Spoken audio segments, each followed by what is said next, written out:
coughing, sneezing, and you. Every time a person coughs or sneezes, millions of disease-causing germs are launched into the air. Polite people cover their mouths, but using your hands can spread germs to other people.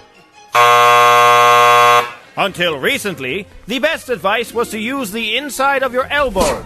Germs get trapped in the fabric and die. But we now know that even these precautionary measures aren't always sufficient to prevent contamination.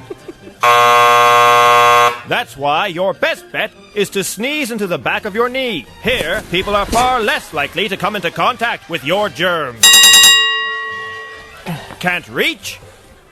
Then use the back of someone else's knee. They'll be glad you did.